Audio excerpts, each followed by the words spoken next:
dia bertanya kepada pengikut-pengikutnya daripada kalangan Bani Israel, yang mana kalau kita tengok Allah rakamkan semula dalam surah As-Saff, di hujung surah, wa idh qala Isa bin Maryam ya bani Israil, wa idh qala Isa bin Maryam lil hawariyin.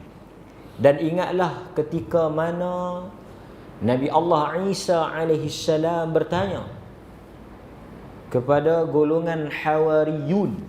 Hawariyun ni pengikut, ataupun kalau Nabi disebut sahabat lah. Jadi golongan yang mendokong, yang bersama-sama dengan Nabi Isa ni dia sebut Hawariyun. Nabi Isa bertanya kepada golongan Al-Hawariyun ni, man ansari ilallah, siapakah yang sudi untuk menjadi penolong, ansar, nasir, yang sanggup menjadi penolong kepada agama Allah? Nabi Isa tanya. Lantas dijawab, nahnu ansarullah, kami sanggup untuk menjadi penolong-penolong agama Allah. Soalan yang sama juga diajukan kepada kita, umat Islam. Nabi Muhammad sallallahu alaihi wasallam apabila bawa agama ini, dia pun bertanya soalan yang sama. Siapakah daripada kalangan umat ini yang sanggup untuk menjadi ansar, penolong-penolong agama Allah? Maka kita sebagai orang yang mengaku mengikuti Nabi ini kena tampil ke hadapan. Macam mana nak tolong agama Allah? Seperti mana yang disebut oleh Nabi, man qatala litakuna kalimatallahi al-ulya fahuwa fi sabilillah. Pertama, kita kena sanggup menjadi ansarullah. Ansar maksudnya penolong. Penolong kepada agama Allah. Macam mana kita nak tolong agama Allah? Apa-apa sahaja yang boleh mengangkat dan menjulang agama ini ke tahap, ke tempat yang paling baik. Apa-apa sahaja yang boleh mengangkat, boleh memuliakan agama Islam ni, tindakan itu dianggap sebagai menolong agama Allah. Seperti kita ada golongan sahabat-sahabat yang merakam ceramah ini. Ini juga termasuk ansarullah, penolong agama Allah, menyebar luaskan ilmu. Pihak MADA menganjurkan program ini, mereka juga ansarullah, menolong untuk menganjurkan program majlis ilmu yang mana masyarakat boleh mendapatkan ilmu pengetahuan daripada majlis yang seperti ini. Kita tuan-tuan, apa yang kita buat? Ini soalan yang besar. Apa peranan, tugas, tindakan kita yang boleh kita kategorikan, yang boleh kita jadikan sebagai bukti bahawa kita telah menolong agama Allah?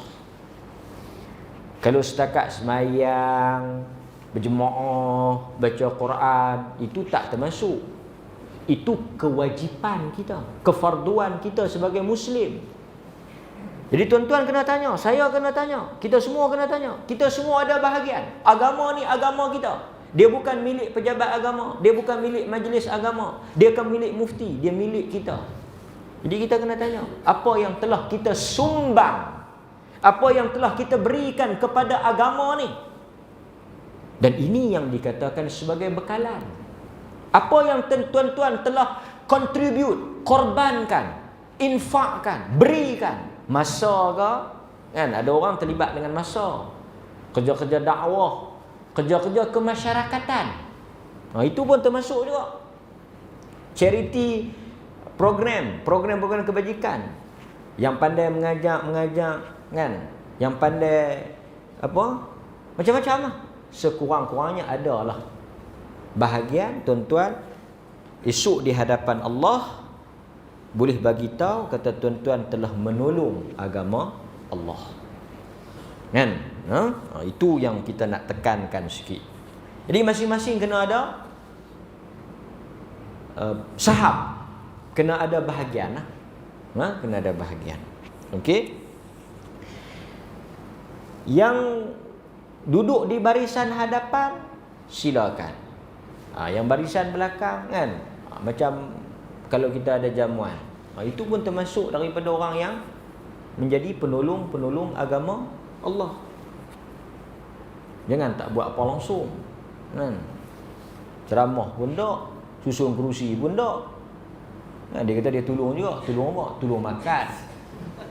Dia kata kalau dia tak tolong makan pun masalah juga nak pitak di mana. Bazir. Kan? Nampak? Jadi kita masing-masing buat peranan masing-masing lah. Okey. Itu bukan tajuk kita. Itu sebagai salam perkenalan. Kerana lama kita tak mari masjid ni. Kan? Okey. Masjid ni tak apa, jangan takut. Dia tak akan tersesat lah. Pasal penghujung. Habis depan, kalau pi depan lagi laut. Masjid ni orang tak pernah terlajak kan. Kalau dia terlajak, pakluk. Jadi malam ini kita nak kongsi satu hadis. Mudah-mudahan ada manfaat dan ada ilmu yang boleh kita ambil. Wa an Umar bin Khattab radhiyallahu an qala, daripada Sayyidina Umar bin Al-Khattab radhiyallahu anhu. Kita tak baca radhiyallahu anhuma sebab ayah dia Al-Khattab tak masuk Islam. Ini kita selalu ingatkan kan. Sahabat, tuan-tuan faham, mereka asalnya bukan Islam. Kebanyakan sahabat mereka asalnya agama musyrik, menyekutukan Allah dengan berhala. Jadi kita boleh katakan sahabat ni muallaf lah bahasanya, baru memeluk Islam. Dan kebanyakannya dah lewat. Yang masuk Islam awal seperti Ali radhiyallahu anhu. Dia masuk Islam muda lah, pasal dia pun masa Nabi dilantik jadi Rasul di kalangan orang muda. Lagi Abdullah ibn Mas'ud kan, ini muda. Tapi kebanyakannya seperti Umar, Abu Bakar, mereka ni lapis dah dewasa lah apa masuk Islam. Ramai juga yang masuk sorang-sorang, mak dengan ayah tak masuk. Abu Bakar, alhamdulillah ayah dia Abu Quhafah masuk. Tapi masa peristiwa pembukaan kota Mekah. Umar, ayah dia tak masuk. Sebab itu kita tak baca radhiyallahu anhuma. Kita kata Allah redha dia sahaja, ayahnya tak. Sebab itu salah satu daripada larangan doa ke atas orang Islam, mendoakan kebaikan, rahmat kepada orang kafir. Tak boleh. Kita nak doa kebaikan, rahmat, keampunan kepada orang kafir diharamkan. Seperti mana Nabi cuba nak doa untuk ayah saudara dia, pak menakan dia Abu Talib. Tak boleh. Sebab ayah saudara dia, pak menakan dia mati sebagai seorang kafir. Okey? Jadi kita hanya kata radhiyallahu anhu. Ini juga menunjukkan bahawa hidayah tidak boleh diwarisi. Dan banyak di kalangan sahabat yang ayahnya beriman, anak tak. Lagi ramai anak tu beriman, ayah tak. Jadi kita pun tak belah pelik kan. Kadang-kadang anak yang main masjid, pak tak main kan. Kita duduk kelih dia main, kita cari pak dia tak jumpa. Kadang-kadang pak yang main, anak tak main. Benda ni bukan boleh dipaksa. Kita didik, kita asuh, kita cubalah, tapi akhirnya dia yang menentukan pilihan dia. Kan? Cuma orang Islam kita tiru macam mana Nabi apa? Yaqub. Nabi Yaqub. Tuan-tuan kena jadi ayah seperti Nabi Yaqub. Nabi Yusuf, adik-beradik dia semua tak guna. Semua tak boleh pakai. Sampai mereka sanggup tauk dia dalam pergi. Siapa dia mereka tu? Bin Yaqub. Siapa dia Yaqub? Bukan kok hak buat bedang belah Sungai Bombang ni. Nabi Allah Yaqub. Tetapi dalam Al-Quran cerita Nabi Yaqub tidak pernah berputus asa berdoa. Dia tahu kelakuan anak dia ni sampai dia bagi tahu dekat Nabi Yusuf. Bila Nabi Yusuf cerita, dia mimpi, dia tengok bintang bulan sujud dekat dia. Nabi Yaqub kata, jangan cerita dekat adik-beradik hang. Dia kenal perangai anak-anak dia teruk.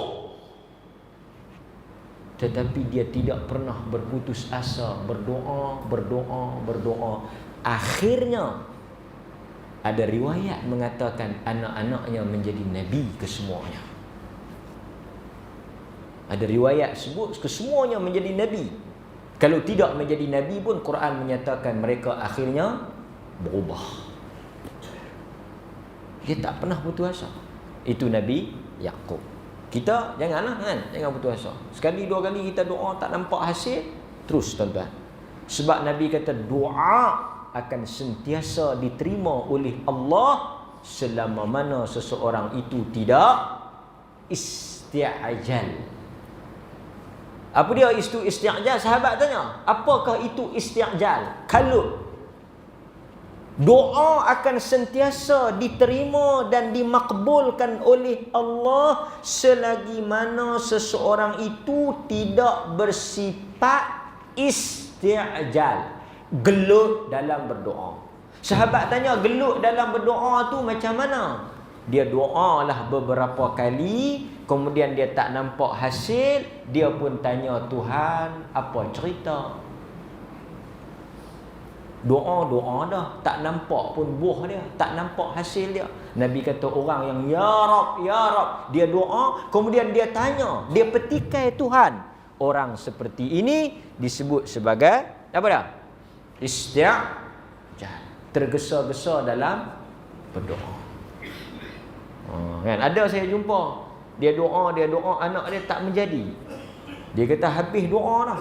Ini salah satu daripada sifat tergesa-gesa. Mana ada habis doa? Selagi kita hayat di kandung badan, masih bernyawa, peluang untuk terus berdoa tu ada. Dia kata sujud doa, semayang doa, mangkit tengah malam doa, habis doa, depan Kaabah doa, tak mau nak jadi juga. Kita kata masih ada. Berapa tahun Nabi Musa doa sebelum Firaun tenggelam? Nah tuan-tuan, 40. Nasib baik ada boleh jawab. Kalau tidak kita sadaqallahul azim makan. 40 tahun. 40 tahun. Nabi Musa doa supaya Allah Ta'ala jahannamkan, Allah Ta'ala hancurkan Firaun. Tahun yang ke-40 barulah Allah tenggelamkan Firaun. 40 tahun. Kan? Ada orang kata Malaysia lagi lama, 60 tahun. Saya tak faham. Terus kita baca hadis. Wa an Umar al-Khattab radhiyallahu anhu qala. Daripada Umar al-Khattab radhiyallahu anhu, dia berkata, Ista'zantu an-nabi sallallahu alaihi wasallam fil umrah fa'azina. Kata Umar, aku pergi minta izin. Dalam bahasa Arab, bila kata kerja tu di depannya ada penambahan alif sinta. Alif sinta, lepas tu campur dengan kata kerja. Dia kalau ikut bahasa Melayunya, dia ada tambahan apa ni, memintalah. Macam tuan-tuan sebut apa? Astaghfirullah. Kan depan astaghfirullah tu alif sin ta. Aku meminta ampun. Yang ni aku meminta izin. Kata Sayyidina Umar, aku pergi jumpa Nabi minta izin. Minta izin. Untuk apa? Fil umrah. Untuk pergi buat umrah. Sayyidina Umar, Nabi dengan sahabat dia duduk di mana? Duduk di mana? Duduk di Madinah. Cerita sikit buat umrah ni, orang pakai duk pila ni mesti umrah. Sayyiduna Umar dia minta izin nak pergi buat umrah. Umrah di mana? Di Mekah. Umar duduk di mana? Di Madinah. Dia nak pergi buat umrah di Mekah, dia duduk di Madinah. Nombor satu, Madinah tak ada sangkut paut dengan umrah. Kalau kita pergi umrah tak pergi Madinah, sah ke tak? Sah ke tak? Sah. Yang ni pun nak kena bagi faham juga, pasal kadang-kadang dia jadi kelabu asal. Ibadat umrah dan haji hanya berkait dengan Makkah. Sebab itu apabila kita pergi buat umrah, kita akan duduk lama di Mekah. Pasal apa? Di situ ibu segala ibadat. Dari sudut kelebihan masjid pun, Masjidil Haram lebih daripada Masjid Nabawi. Saya sebut ni pasal apa? Pasal orang kita dia tak boleh beza.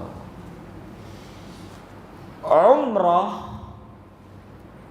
kita pergi tawaf, sa'i, tahallul.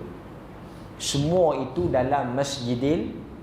Jadi jangan tanya bila nak pergi Arafah. Dia tak ada kaitan umrah. Saya sebut ni kerana bila kita pergi ke Mekah untuk melakukan umrah, fokus kita, matlamat kita Masjidil Haram. Yang lain tu dia panggil apa? Lawatan sampingan. Apa dia tuan-tuan pergi sana? Orang bawa pergi Gua Hira. Tak pi tak apa dah. Tak pi tak apa dah. Okey, tak apa. Ada fadilat tak pergi Gua Hira? Nak tanya sikit. Ada tak fadilat pergi Gua Hira? Ada tak? Pasal tu lepas ni jangan duk pi dengan orang lain dah, travel umrah. Jangan duk pi dah ni habaq tak siap tu, jangan duk pi dengan siapa dah. Ada tak? Gua Hira ni tak ada fadilat. Tak ada kelebihan, tak dapat pahala. Tu bahasanya pergi Gua Hira tak dapat pahala. Pi buat apa ustaz?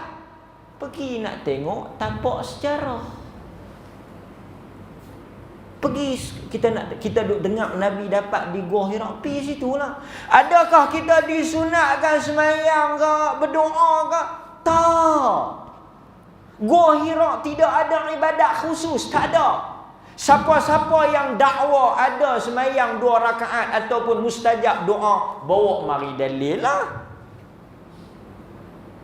Ini yang kita suruh tawah tak sanggup teruk.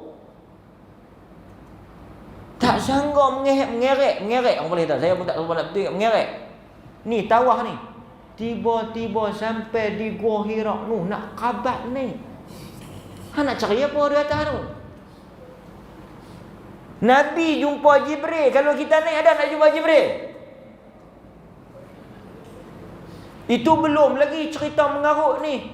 Hak mutawih bawa ni. Dia kata, tuan-tuan jemaah sekalian, cuba pegang batu Gua Hira ni. Berasa apa? Berasa lembut ke? Yang makcik-makcik pun pegang lah. Lembut. Main nak hempuk tengok lembut ke tak? Gua Hira batu lembut apa? Dan dia tak ada fadilah. Ini yang kita katakan apabila kita pergi menunaikan umrah dalam keadaan kita tidak memahami apa yang kita nak tuju, maka kita lari matlamat. Kita lari fokus. Daripada kita duk khabar, bukan salah, awak berdosa ke, masuk neraka ke, dah. Tak ada siapa kata. Kita kata tak ada fadilah. Daripada duk khabar Gua Hira, duk teruk-teruk Gua Hira yang tak boleh apa, lebih baik tawaf sunat. Tawaf sunat boleh pahala. Ini pi khabar-khabar 2 hari, krem. Dengan masjid-masjid tak boleh pergi. Pasal apa? Tangkap orang belakang dia kata pergi naik Gua Hira. Siapa suruh? Siapa suruh? Hatta kan Nabi yang terima wahyu di Gua Hira, dia pun, tuan-tuan, tak ada satu hadis ni saya nak sebut. Kalau tuan-tuan tak percaya, mungkin dia tak jumpa, pergi tanya mufti PhD hadis. Datuk, ada hadis yang suruh pergi Gua Hira? Pergi tanya dia. Tak ada. Kita bawa ni dah sambil kita pi alang-alang pi bawa pi tengoklah yang orang kata Gua Hira tu apa. Sama ke dengan Gua Kelam ke belain sikit. Hak tu saja. Ini di depan Kaabah yang duk seketui depan dia tu tak berdoa. Pi di Gua Hira tu dia, ya Allah, ya Allah, ya Allah. Kita tak berdoa apa Pak Cik? Dia berkata mustajab tak mustajab mah. Mustajab nu depan Kaabah. Macam tu juga masjid-masjid yang lain, masjid Qiblatain, masjid 7, masjid jin. Dia kalut sungguh nak pergi masjid jin. Dia kata bila nak pergi masjid jin ni? Kalau mai takat nak pergi masjid jin, masjid Sungai Perembang ni pun padan lah. Sama ada masjid jin dengan masjid Sungai Perembang? Sama. Yang tak samanya Masjidil Haram. Duk kalut bila kita nak pergi masjid jin ni. Dia ingat ada jin tu. Masjid tu dia katakan tempat Nabi sallallahu alaihi wasallam berdakwah dan bertemu dengan jin. Macam tu juga masjid Qiblatain, masjid Khandaq, masjid 7 apa semua itu ada peristiwa. Tapi semuanya tak ada ibadat. Melainkan masjid apa? Masjidil Haram Afqah lah. Masjid Nabawi satu lagi. Aqsa Palestin. Ni kita cerita Mekah dengan Madinah, tuan-tuan, terbang. Terbang jauh tengah ni kita nak cerita. Masjid apa satu lagi? Masjid Quba. Masjid Quba memang Nabi sebut. Yes, Masjid Quba ke Nabi. Masjid Quba kena pesah bi. Bahkan ada riwayat Nabi bi setiap hari Khamis. Sahabat kata jika Masjid Quba itu berada di hujung dunia, kami akan berjalan kaki untuk pergi ke sana. Dan Nabi sebut dalam hadis, sesiapa yang bersuci di rumah, makna dia ambil wudu. Dia ambil wudu di rumah. Kalau kita di hotel lah, terus ke Masjid Quba, dia salat 2 rakaat di sana, dia dapat pahala seperti mana melakukan umrah tam yang sempurna. Kemudian ulama bincang, pasal apa Nabi kata kena ambil ayat semayang di rumah, lepas tu kena terus pi, tak boleh berhenti singgah mana-mana, terus pi Quba semayang. Dia ibarat melakukan umrah. Umrah kita kena ada wudu kan. Umrah kita nak pergi, kita kena ada wudu, lepas tu kita tawaf, maknanya kita ambil ayat semayang, terus pi dan kita salat. Quba, yes. Tuan-tuan duduk di Madinah, catik teksi pergi Quba, bolang pergi Quba, itu memang ada dalam sunnah. Bahkan Nabi memang pergi ziarah Quba. Dan Quba masjid yang pertama dibina oleh Nabi dalam sejarah. Itu memang. Selain daripada itu, pasal itu kadang-kadang tuan-tuan pergi travel, dia lalu dia tunjuk, dia tak turun. Dia kata, Majid tengok belah kanan. Masjid ni Masjid Qiblatain, nu Masjid 7, ni masjid ni masjid ni. Dia tunjuk ya. Pasal apa? Tidak ada kelebihan dan tidak ada fadilah. Dia akan turun bila? Quba dah turun awal tadi, lepas tu dia akan turun di Pasar Kurma. Yang tu kena turun lah. Yang tu kena turun lah Pasar Kurma. Kalau tidak teriak orang Malaysia. Dia kata Pasar Kurma apa, kita duk pergi buat apa, tak ada fadilah. Ada kurma. Okay. So dia apa tadi kita berhenti, dia pergi minta izin nak pergi umrah. Minta izin kan. Adab mah ni lebih kepada adab. Ada isu kalau di Makkah, sebelum kita keluar daripada Makkah, Nabi sebut, walaupun khilaf di kalangan para ulama tentang tawaf wida. Okey. Sebahagian ulama kata dia hanya dituntut dalam ibadat haji. Sebahagian fuqaha kata umrah tak ada. Umrah tak ada tawaf wida. Tawaf wida. Tak ada tawaf wida. Ada sebahagian kata ada tawaf wida.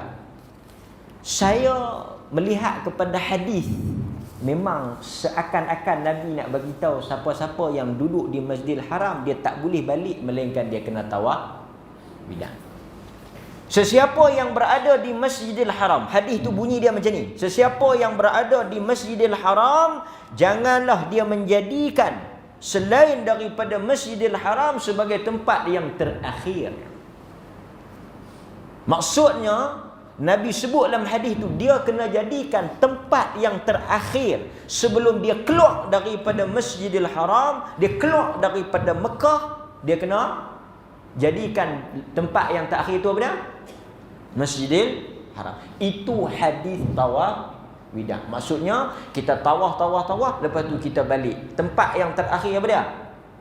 Tempat yang terakhir apa dia? Masjidil Haram lah.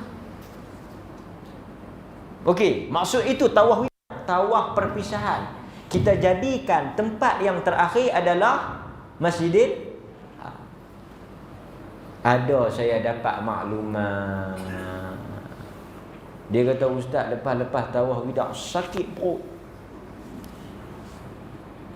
Habang nak naik pergi hotel, ustaz kata, hei, tak boleh pergi mana dah, kena duduk dalam bah tu.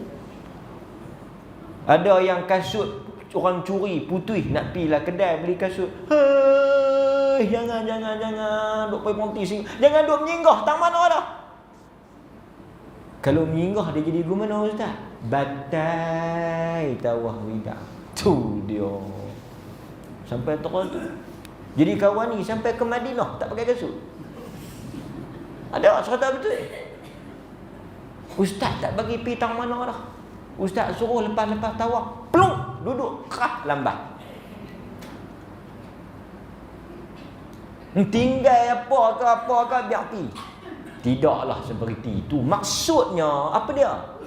Maksudnya sebelum kita keluar daripada tanah haram, Masjidil Haram, kita tawaf buat kali yang terakhir.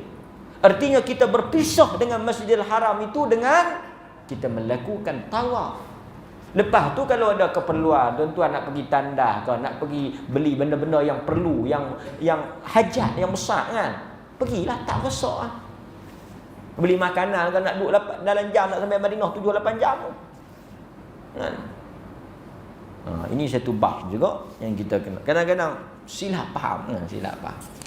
Macam orang silap faham apa ni, angkat nikah mestilah kan musim kenduri banyak. Angkat nikah tak boleh putih nafas. Kau tak boleh putih nafas ni, silap bulan boleh pi mengantin tu. Kan? Kita bercakap pun berhenti sat. Okey. So kita sambung balik, minta izin. Cuma okey, saya nak sebutnya pasal apa? Madinah kita tak ada tawaf wida. Tak ada. Kita tak ada macam duduk Masjidil Haram. Cuma ada orang tanya, ada tak anjuran sebelum kita keluar kita ziarah maqam Nabi sallallahu alaihi wasallam sebelum kita keluar? Artinya sebelum kita keluar daripada Madinah, kita pergi ziarah maqam Nabi. Kita bagi salam, assalamu alayka ya Rasulullah, assalamu alayka ya Abu Bakrin, assalamu alayka ya Umar. Kemudian kita keluar, kita balik. Maknanya the last thing kita buat tu kita pergi situ. Ada tak riwayat? Wallahu a'lam. Daripada mulut Nabi tak ada. Cuma ada riwayat Abdullah ibn Umar sebelum dia keluar pergi mana-mana, dia memang akan pergi berhenti sat dulu di maqam Nabi. Jadi boleh kalau kita nak tiru perbuatan sahabat itu, ada sandarannya. Sebelum kita keluar, sebelum kita balik, salam perpisahan kita tu, kita pergi maqam Nabi sallallahu alaihi wasallam. Kan? Okey. Jadi depa pergi ni, pergi minta izin nak pergi umrah. Nabi pun bagi izin. Adab, pergi bagi izin. Waqal. Kemudian Nabi bersabda, bila dapat tahu Sayyidina Umar nak pergi umrah, ni kita boleh tiru lah. Nabi bagi satu pesanan, wasiat. Okey? Nabi kata apa? Kita selalu, kita tahu nak pergi umrah, kita pergi jumpa dia buat kenduri. Tak apalah, kenduri ni boleh buat bila-bila. Cuma kalau kita tengok dalam hadis, bila balik Nabi buatlah. Bila Nabi balik daripada haji, Nabi buat kenduri. Sebelum pi tak ada riwayat, tapi boleh buat. Kadang-kadang kita nak pesan, ada orang yang tak tahu. Dan sebenarnya kita pergi haji, tak apa kita habaq, taklah termasuk dalam riak. Kan? Semua orang dia tak mau habaq, tak apalah. Tapi bagi saya, kalau ada keperluan kita habaq, tak apa. Sebab kadang-kadang Nabi pun dia tanya sahabat abang, siapa puasa ini? Abu Bakar kata dia. Siapa pergi tengok orang sakit? Dia. Siapa ada pergi tengok orang mati? Dia. Nabi tanya, dia habaq. Taklah dia sengak. Adakah kita nak kata dia riak? Ada keperluan kita boleh habaq lah. Soal riak tak riak balik kepada niat masing-masing. Ada orang dia tak habaq, itu lebih riak daripada orang habaq. Dia nak biar orang tertanya-tanya. Dia kata bini dia, macam mana kita nak habaq? Biar mereka tanya-tanya. Saat ni mereka bercakap, ramai tahu. Nampak kata kita bagui. Baik-baik habaq. Selalu yang lari malam ni faham-faham lah. Nabi kata, la tansana ya ukhay, wahai saudara kami, jangan lupakan kami, min du'aik, di dalam doa engkau. Ini antara benda yang tuan-tuan disunnahkan apabila dengar orang nak pergi Mekah. Buat macam Nabi buat. Pergi jumpa dia. Lepas tu suruh dia jangan lupa mendoakan kita. Nabi kata, Allah, ni siapa yang minta ni? Nabi. Dia minta dekat siapa? Dia minta dekat Sayyidina Umar. Tengok tuan-tuan betapa tingginya kedudukan orang yang pergi bermusafir melakukan umrah. Sehingga Nabi pun kirim doa dekat dia. Kirim doa. Kita macam-macam lah kita kirim. Kirim salam kat Nabi. Lagi-lagilah kan. 54M. 54M. Kawan tu kata apa dia? Jubah selai. Saya 54M. Yang tu tak apalah, pasal itu urusan dunia. Tapi jarang orang kita. Ini antara, ini boleh kita kategorikan sebagai sunnah matrukah. Apa dia tu? Sunnah apa pula dah ni?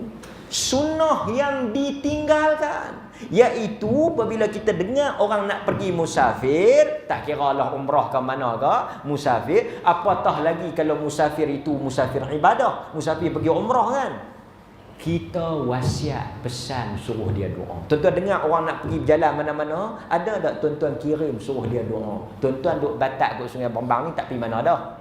Tuan-tuan dengar dia nak pergi kan. Contoh dia nak pergi Berempur Kuala Lumpur kan esok. Tuan-tuan pergi. Tuan-tuan kata, hampa doakan aku. Kan? Musafir. Sebab Nabi kata salasun da'wat mustajabat la syakka fihinna. 3 doa yang tidak ada penghalang, mustajab, yang tidak ditolak oleh Allah. Da'watul mazlum, doa orang yang kena naya. Da'watul musafir, doa orang yang melakukan musafir. Satu lagi, da'watul walid ala waladi, doa seorang ibu atau ayah kepada Anaknya, kita tang musafir tu jarang kita praktik amalan ni. WhatsApp dia, mesej dia, hang jangan lupa doa kat aku. Doa apa? Tu kita suruh abang. Jangan takut, bukan kita nak doa benda-benda yang pelik. Doa, suruh dia doa. Dan dia pula doa bila? Masa dia dalam perjalanan tu, dalam kapal terbang tu. Doa. Sebab kita musafir ni minta sangat mustajab. Pasal itu Nabi, dia tarah Nabi. Dia minta dekat Tuhan, Tuhan tak tolak. Tapi dia tunjuk dekat kita bagaimana besarnya orang musafir, besarnya orang yang pergi umrah. Dia kata, la tansana, jangan lupa kami dalam doa engkau. Yang peliknya apa dia? Dia yang nak pergi Mekah, kita yang duduk Sungai Bambang, dia suruh orang Sungai Bambang doa kat dia. Hang jangan lupa doa kat aku no. Aku nak doa di Sungai Bambang ya. Tak mustajab mana nak pergi Mekah. Hang doa kat kami. Sebab itu ada sahabat-sahabat kadang-kadang kan, dia duduk di depan Kaabah, dia hantar WhatsApp, siapa ada doa hantar mai. Kan? Kita pun WhatsApp lah, apa dia yang kita nak. Tapi mesti ikhlas. Janganlah ada pula. Dia tak panjang ni kan. Itu dia membawa tu. Okey, ni Maybank ada, CIMB ada. Tak boleh kita ikhlas doa. Ini sunnah. Saya nak petik beberapa perkara dalam hal ni. Satu, kenapa Nabi suruh dia doa? Tentulah kerana dia musafir. Sebab itu doa based on hadis ni, berdasarkan hadis ni, kita dapat beberapa perkara. Satu, doa bergantung kepada orang yang doa. Orang yang doa, pendoa tu sangat memainkan peranan penting. Sebab itu dalam Tawassul kan, perkara yang boleh membantu doa kita itu mustajab. Maknanya perantara lah. Salah satunya doa orang saleh. Pasal itu kita ni kadang-kadang jumpa ulama, jumpa tok guru, jumpa mufti, jumpa orang-orang saleh, kita tak tahulah. Duk kalut nak pergi cium tangan, duk kalut nak pergi salam, duk kalut nak minum air hak dia minum, duk kalut nak pergi sapu jubah. Dulu Syekh Abdul Rahman Sudais mai Imam Mekah tu mai Malaysia, patah sepek mata, berebut nak pergi duk pegang dia tu, sampai beberapa program di Kuala Lumpur terpaksa dibatalkan. Yang nak mai pegang Imam Mekah ni, masjid tak pernah mai pun. Pi tu semata-mata nak pegang Imam Mekah. Sampai patah sampai mata. Bunyi asakkan orang tu, polis terpaksa kawal. Pasal apa dia jadi lagu ni? Kita kalau jumpa orang saleh, kita tak mengharapkan keberkatan lain melainkan doa dia. Suruh dia doa. Sementara dia hidup dan mati, habis kan? Yang kita masa dia hidup tak mau nak pi, lepas dia mati celapak lah pergi ke kubur. Tolonglah ni anak Nabi Faizal ni, gugur boleh terang mati. Dia pun kelak malam tu. Tak ada, kita minta masa hidup. Jumpa tok guru, doakan saya, doakan anak saya. Jumpa imam-imam ke apa ke, orang-orang saleh, doakan saya, doakan saya. Dengar orang nak pergi macam ni, doakan saya. Itu faktor yang pertama, orang yang doa. Sebab itu dalam hadis riwayat Imam Muslim, Nabi bagi tahu ada seorang lelaki yang ditolak doa dia. Kerana apa? Mat'amuhu haram, mashrabuhu haram, malbasuhu haram, wa ghuziya bil haram, fa anna yustajabu lidzalik. Macam mana Tuhan nak dengar doa dia? Makan benda haram, minum benda haram, hidup bergelumang dengan benda haram, Tuhan nak terima macam mana? Nampak orang yang doa ada kesan pada doa. Okey. Yang kedua, berdasarkan hadis ni, faktor apa yang memainkan peranan penting? Makan, tempat. Tempat memainkan peranan. Pasal itu bila dia dengar, Nabi dengar kata Umar nak pergi Mekah, Mekah the best tempat yang sangat mustajab. Kita ada Multazam, duduk depan Kaabah, dalam Masjidil Haram, belakang makam Ibrahim. Itu semua tempat-tempat yang strategi. Nampak tuan-tuan? Tempat memainkan peranan penting. Pasal itu doa di depan Kaabah tak sama dengan doa di sini. Ada kesannya. Doa di dalam Raudhah tak sama dengan doa di luar. Tempat tu ada kesan. Pasal itu kalau kita dengar orang nak pergi umrah, nak pergi Madinah, nak pergi Mekah, kita sangat-sangat suka. Dia nak pergi tempat yang sangat baik. Tapi kalau tempat baik, orang tak berapa baik, tak masuk. Kan? Pasal Abu Jahal pun duduk di tempat yang baik, tapi tak dapat hidayah. Okey. Orang, tempat, yang ketiga, masa. Pasal itu Nabi pesan dekat Umar ni, masa bila dia nak doa tu, masa dia musafir. Doa ni anytime, anywhere, anyone, siapa-siapa boleh doa, di mana-mana boleh doa, bila-bila boleh doa, tetapi tak sama. Doa masa sujud dengan doa lepas sembahyang sama atau tidak? Tak sama. Tak sama dari sudut masa. Sebab itu kadang-kadang kita oleh kerana tak jelas hal ini, duk buat benda yang kurang afdal, tinggalkan benda yang afdal. Masa sujud tak doa, sebelum bagi salam, selepas tahiyat tak doa, bila doa lepas sembahyang. Lepas sembahyang tidak sehebat, tidak seafdal, tidak semustajab di dalam sembahyang.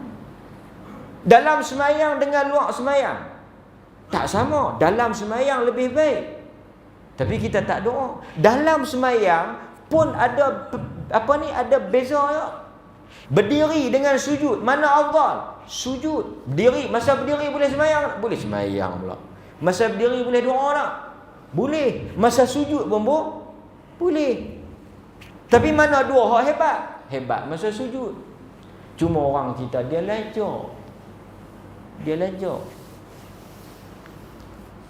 Apa benda pun dia kadang-kadang dia lajak. Kita jangan duk lajak, berhenti takat-takat elok. Sujud sangat mustajab. Waktu berdiri boleh doa, waktu rokok boleh doa, waktu i'tidal pun boleh doa. Kan kita doa Allahumma la mani' lima a'taita wa la mu'tiya lima mana'ta waktu i'tidal. Tetapi tidak sama dengan waktu sujud. Nabi sebut takat tu, dia lajak sujud akhir. Akhir tu main mana? Pasal tu ada orang tang sujud hak last dia pelama. Kita tanya, pasal apa yang lama sujud akhir? Dia kata mustajab doa. Masa sujud pertama, dia kata tak doa. Ini silap faham. Ini satu kesilapan dalam pemahaman. Apabila dia mengkhususkan sujud akhir. Sujud akhir tak ada nas. Setiap kali sujud, Nabi kata apa? Dalam hadis Nabi kata apa? Tempat yang paling dekat di antara seorang hamba. Ini perkataan Nabi. Tempat yang paling dekat seorang hamba dengan Tuhannya bila? Ketika sujud. Tak ada perkataan akhir. Ketika sujud. That's mean apa? Maksud dia apa? Setiap sujud. So kita orang mengaji kena tangkap benda ni. Orang cerdik kan, dia pergi beli barang bila-bila boleh beli barang, tiap-tiap hari boleh beli barang, tapi dia cari hujung tahun mega sale lah, apa sale year lah, apa bala, jualan gudang, jualan kilang, jualan borong. Macam dia tahu waktu tu murah, dia tak tahu, kata dia kena muhung saja, dia tukar tanda harga. Tapi tak apalah, tapi artinya kita dalam bab dunia cerdik tak, betul tak? Orang kena saman, dia tunggu, dia tahu ujung-ujung nanti ada bonus, dia tunggu, dia bukan tak boleh bayar, tapi dia nak ambil diskaun. Tiba-tiba Tuhan bagi tahu ada tempat, ada masa, ada ketika, ada waktu lalu depan kita, kita biarkan ia berlalu tanpa kita rebut, kerana kita tak rasa besar agama dalam diri kita. Kita bagi laluan dahulu sikit kepada azan. Saya kita tengok kalau ada sikit tambahan kita tambah insya-Allah taala. Okey, kita sambung sikit tuan-tuan. Jadi dalam hadis ini faktor-faktor doa perlu bergabung di antara satu sama lain. Ini kadang-kadang kita kena buat postmortem. Pasal apa doa kita tak mustajab? Tempat yang baik, waktu yang baik, tetapi orang yang berdoa tidak baik. Ini juga antara sebab doa ditolak. Sebab itu dalam hadis riwayat Imam Muslim memberikan satu gambaran kepada kita, mesti gabungan, adunan ketiga-tiga faktor, masa, tempat dan orang kena elok sama. Saya baca hadis yang Muslim, yang riwayat Muslim. Nabi kata ada seorang lelaki yang mengangkat, sebelum dia angkat tangan, Nabi cerita dia punya situasi. Hadis Muslim ni panjang.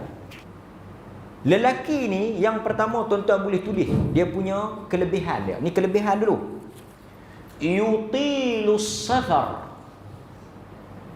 Orang yang dalam perjalanan jauh. Satu, dia seorang musafir yang dalam perjalanan jauh. Faktor yang sangat besar. Kedua, ash'atha aghbar. Rambut dia kusut masal. Rambut dia serabai. Diri dia tu ash'atha aghbar, berlemuh. Menunjukkan apa? Dia sangat dhaif. Sebab salah satu daripada sebab doa nak mustajab, dia kena tadallul. Tahu tadallul? Tadallul ni kita kena menunjukkan kita tu hina, kita tu lekeh, kita tu sangat berhajat. Tuan-tuan tengok orang minta sedekah, dia pakai lagu mana? Dia pakai selekeh, bagi nampak kesian tu tak? Ada orang minta sedekah pakai smart, pakai coat, pakai tie, pegang tabung. Kita tengok dia, patut hang bagi kat aku. Kita nak bagi pun tak jadi. Nampak? Dia ni tazallul. Betul-betul nampak hina. Betul-betul berlemuh. Betul-betul teruk. Betul-betul selekeh. Pasal itu tuan-tuan tengok tak? Masa doa apa yang Nabi buat bagi nampak selekeh tu? Kita boleh buat dah. Tuanku Raja Muda. Istisqa kan? Kalih serban. Hak duk luar, buh kot dalam pi keluar. Apa tujuannya tu? Nak menghina diri di hadapan Tuhan. Tu antara Nabi buat tu, Nabi kalih serban tu nak bagi hina, nak bagi nampak kata betul-betul teruk, betul-betul tawaduk, betul-betul hina ni, betul-betul nak ni. Nampak? Okey. Dia ada faktor kedua ada. Tazallul, dia menghina diri, dia dalam keadaan yang sangat dhaif, sangat teruk, sangat selekeh, sangat orang kata dhaif lah. Yang ketiga, dia angkat tangan, yamuddu. Dalam hadis itu dia guna perkataan yamuddu, madda yamuddu. Kita mengaji tajwid, mat, apa makna mat? Panjang. Kan mat panjang, yang pendek mid. Gelak tu makna faham lah. Mana ada mid dia kata dalam tajwid ada mat. Tu erti. Kalau saya kata panjang mat, pendek mid, tak mengaji ya tu. Yamuddu yadaihi, dia angkat tangan tinggi. Salah satu. Nombor 3. Ni kena tulis lah. Nombor 3, angkat tangan. Angkat tangan. Doa angkat tangan ni sunnah. Dan salah satu sebab mustajab doa. Nabi kata, innallaha hayyun. Sesungguhnya Tuhan itu malu jika kamu angkat tangan, kemudian tarik tangan, tak dapat apa yang kamu minta. Tuhan sangat malu. Nampak? So angkat tangan. Kita kadang-kadang angkat tangan tak tahu nak angkat tangan. Ni duduk cukup. Ustaz, angkat. Nabi angkat. Sahabat kata nampak ni. Ketiak. Sungguh-sungguh angkat. Okey. Lagi, cuma kalih tangan tu ada perbahasan panjang lah, pasal ada riwayat Nabi kalih itu sebagainya. Angkat tangan. Dia angkat tangan tak? Dia angkat. Kemudian dia buat apa? Ya Rab, Ya Rab, Ya Rab. Apa poin dia? Apa poin di situ? Doa sunnah ulang 3 kali. Ya Rab, Ya Rab, Ya Rab. Nak habaq kesungguhan kita itu, nak tunjuk kata kita tu bersungguh, ulang 3 kali. Doa ulang 3 kali. Dia ulang 3 kali. Okey, nombor berapa nak? 4. Ya Rab, Ya Rab. Semua faktor-faktor ni kukuh, mantap. Orang musafir, orang yang dhaif mengangkat tangan menyebut Ya Rab 3 kali bersungguh-sungguh. Pasal Nabi kata innallah la yaqbal, Tuhan tak terima doa min qalbillah, daripada hati yang lalai. Tuhan tak terima. Dia ni memang full concentration, khusyuk, tawaduk. Lagi satu apa dia? Doa ni. Khusyuk, tawaduk. Ni doa ni kena ada satu lagi. Khudu'. Kena khudu'. Khusyuk, tawaduk, khudu'. Kena merendah diri, suara yang merintih. Kan? Bukan boleh berlagu-berlagu. Sebab itu kita tidak berdoa. Kita bukan berdoa. Kita upacara doa. Doa itu menjadi upacara. Doa majlis umpamanya. Dia doa majlis, doa upacara. Kadang-kadang kita tengok doa ni nak angkat Tuhan ke nak angkat siapa? Doa daripada hati. Sebab itu kita kadang-kadang tuan-tuan bersikap kurang adab. Sambil orang duk berdoa, kita duk angkat mai pajri nannah, duk angkat mai acar, terbung apa semua ni sambil duk doa. Ada saya tengok kadang-kadang di kahwin-kahwin ni angkat nikah ni, kita duk ada bila angkat nikah. Yang untuk imam lepas daripada menikah tu doa lah. Saya tak tahu doa-doa apa. Yang kita tahu bila kita jumpa pengantin ni, barakallahu lakuma wa jama'a bainakuma fil khair. Itu je doa dia lah, doa. Yang depa ni lepas dah ni nak berdakak, nak cum kan, yang kameraman tu pegang kamera, dia doa. Kita guna bercakap depan orang, sambil bercakap kita buat benda lain at the same time. Dalam masa yang sama kita bercakap dengan kawan tu, kita buat kerja lain. Itu satu tindakan kurang ajar. Kita berdoa kepada Tuhan, dalam masa yang sama kita minta, kita doa, kita boleh duduk bersanding dengan kerja lain. Ini qalbillah, hati yang lalai. Doa permohonan. Okey. Malangnya, ini antara bedah siasat ni. Nabi kata semua faktor-faktor tu dia ada. Macam dalam hadis ni lah, Umar sangat baik. Semua ada. Tetapi lelaki itu tidak dimakbulkan kerana kita kata tadi, dia telah merosakkan dan mengotorkan diri dia dengan benda haram. Lepas itu kita kata jangan salahkan Tuhan, tapi tengok diri kita, tuding jari itu ke diri kita. Pasal apa Tuhan tak makbul? Tengok sumber rezeki kita. Tengok apa yang kita bagi makan minum, apa yang kita makan, apa yang kita minum, apa yang kita bagi makan minum. Bagaimana soal kita, hubungan kita, silaturahim dengan masyarakat dan sebagainya. Kan? Kadang-kadang kita doa cantik dah dengan Tuhan, tetapi kita ada masalah dengan adik-beradik kita atau masalah dengan jiran kita. Dia tak berapa hari dah sakit demam, kita tak tahu, lapar kita tak tahu, kita di sini punya bagus doa. Macam mana nak mustajab? Kan? Maka sebab itu tuan-tuan, mudah-mudahan hadirin hadirat yang dirahmati oleh Allah Subhanahu wa taala, kita dapat menghidupkan sunnah ini dan kita dapat juga melihat sikit sebanyak kebetulan islah diri kita dan juga apa, mudah-mudahan doa kita mustajab. Doa hadis yang sangat pendek tetapi banyak sunnah dan juga pengajaran, ibrah, faedah yang boleh kita kutip dan kita ambil. Saya ucap sekali lagi terima kasih kepada Abang Mi dan seluruh jawatan kuasa pihak MADA yang menganjurkan program yang saya rasa ini siri yang terakhir. InsyaAllah ada rezeki kita akan mari dalam program-program yang akan datang. Kita doalah sama-sama tuan-tuan dan saya, kita doa. Pagi tadi saya sebut sikit belum nak serah pada Bang Mi. Ada satu, saya tazkirah di satu tempat pagi tadi, ada orang tanya. Dia kata hukum tazkirah di kubur. Ini pun antara benda kita nak kena pergi sikit. Tak banyak, sikit. Pertama, tazkirah yang Nabi buat bukan upacara tetap. Kalau kita belik dalam hadis, ni saya nak sebut, belik. Kita bila piduk kalut dengan satu bab kita miss lah.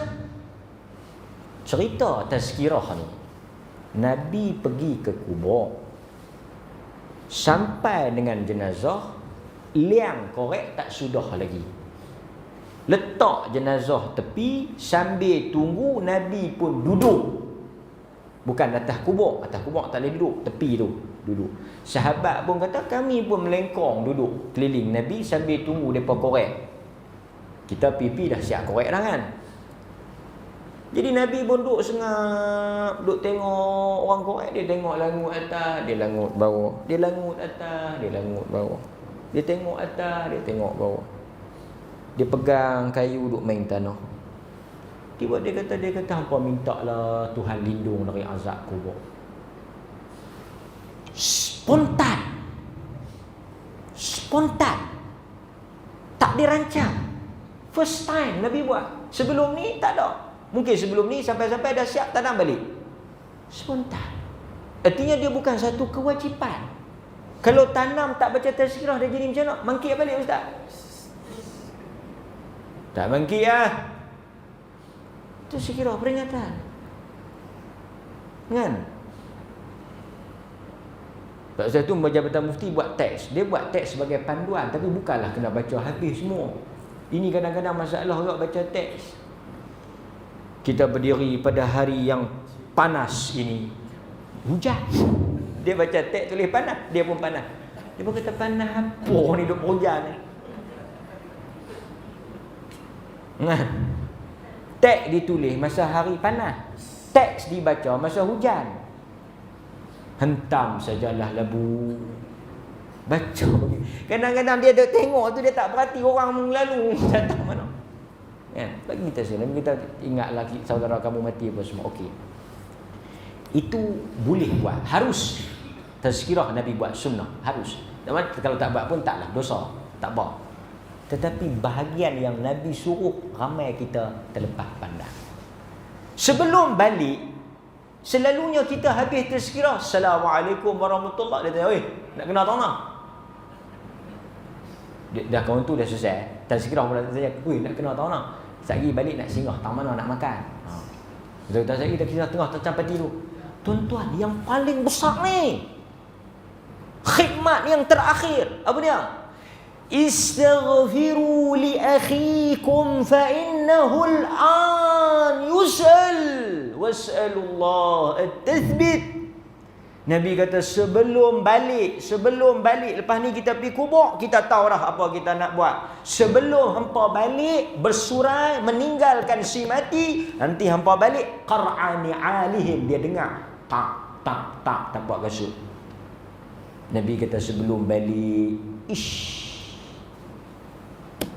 setiap daripada kamu, setiap masing-masing doa dua perkara. Jangan balik lagi, doa dulu. Doa kita doa Allahumma ghafir lahu. Pendek aja, ya Allah ampunkanlah dia. Allahumma thabbithu biqauli thabit. Ya Allah, tetapkan, teguhkan lidah dia untuk dia jawab soalan. Sat lagi dia nak jawab, kita minta dah kat Tuhan, suruh dia boleh jawab. Hak tu, lepas tu Assalamualaikum, balik. Sebelum balik kita masing-masing ni, kita main masing-masing kan. Main bukan main sekali. Kan main. Allahumma ghfir lahu, Allahumma ghfir lahu, Allahumma ghfir lahu, Allahumma tsabbithu biqauli sabit, Allahumma tsabbithu biqauli sabit. Kita balik lah. Nabi kita minta lah kat saudara kamu. Sat lagi orang nak mai tanya dia. Ini yang kita nak kena lakukan. Tuan-tuan bayang 40 orang duduk ada atas kubur, 40 orang pakat minta ampun, boleh jawab. Ampun boleh jawab, ampun boleh jawab. InsyaAllah dia boleh jawab. Kan? Tapi kita dengar atas sekirah, ada setengah-setengah tempat baca doa, dia duduk ujung sana, balik. Dia tak minta untuk saudara dia. Ingat, mengunjung orang mati, dia bukan adat orang Melayu. Ziarah hingga ke kubur, dia bukan amalan orang Melayu. Ni adat kita kena pergi dah. Syak ni kita mati dia tak main pula. Ni bukan adat. Ni bukan amalan-amalan masyarakat. Ini tuntutan agama, ibadat. Ziarah orang mati, mengunjung orang mati, pergi sampai ke kubur, ibadat. Ibadat ada cara dia. Sebab itu kita perlukan majlis-majlis yang seperti ini. Kongsi satu dua benda, kemudian kita balik, kita buat. Kan? Mudah, tak banyak, tapi satu dua tu besar. Pasal apa? Hari-hari kita duk jumpa. Wallahu ta'ala a'lam. Sallallahu ala nabiyyina Muhammad wa ala alihi wa sahbihi wasallam. Walhamdulillahi rabbil alamin. Assalamualaikum warahmatullahi wabarakatuh.